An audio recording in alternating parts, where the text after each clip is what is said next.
मतलब supreme court ने एक तरह से चुनाव आयोग को कहा है कि या तो 15 दिन में तुम सुधर जाओ, नहीं तो हमें कुछ करना पड़ेगा। भाषा देखिए, सुप्रीम कोर्ट ने 4 घंटे तक चुनाव आयोग से सवाल पूछे। सीधा सवाल पूछा कि भाई जब आपके अपने रूल में आपने आधार कार्ड का जिक्र किया है तो आप आधार कार्ड को मानने से इनकार कैसे कर सकते हो। पूछा आप अपने ही एपिक कार्ड से कैसे पीछे हट सकते हो। पूछा कि आप अगले कुछ हफ्ते के अंदर करोड़ों लोगों के सर्टिफिकेट्स की जांच करके ये कैसे सुनिश्चित कर लोगे कि एक भी गलत व्यक्ति ना छूटे। पूरे देश के सामने जो तलवार लटकी हुई है उस पे सुप्रीम कोर्ट ने आज एक तरह से पहली ब्रेक लगा दी है।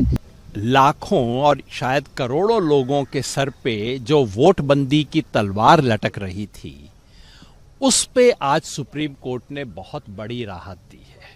सुप्रीम कोर्ट ने 4 घंटे तक चुनाव आयोग से सवाल पूछे। सीधा सवाल पूछा कि भाई जब आपके अपने रूल में आपने आधार कार्ड का जिक्र किया है तो आप आधार कार्ड को मानने से इनकार कैसे कर सकते हो। पूछा आप अपने ही एपिक कार्ड से कैसे पीछे हट सकते हो। पूछा कि आप अगले कुछ हफ्ते के अंदर करोड़ों लोगों के सर्टिफिकेट्स की जांच करके ये कैसे सुनिश्चित कर लोगे कि एक भी गलत व्यक्ति ना छूटे।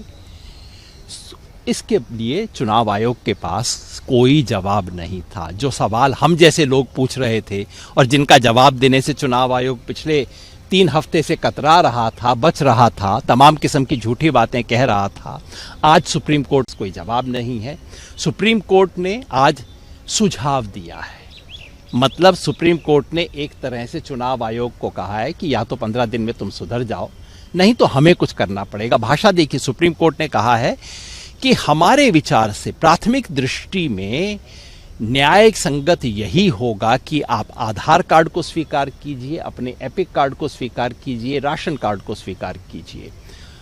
और अगर आप नहीं करना चाहते हैं तो आप कारण बताइए कि आप क्यों नहीं करना चाहते हैं। मैं समझता हूं ये बहुत बड़ी जीत है उन लोगों के लिए जिन्होंने बार बार कहा था कि वोटबंदी का खतरा है। ये खतरा भी टला नहीं है, फिर आगे 28 तारीख को देखेंगे।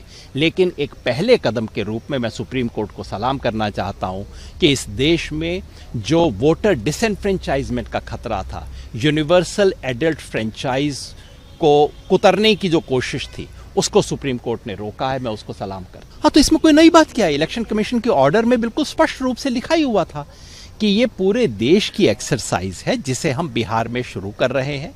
हम सब ने पूछा कि इसकी शुरुआत आप बिहार में क्यों कर रहे हो, इतने थोड़े से समय में क्यों कर रहे हो।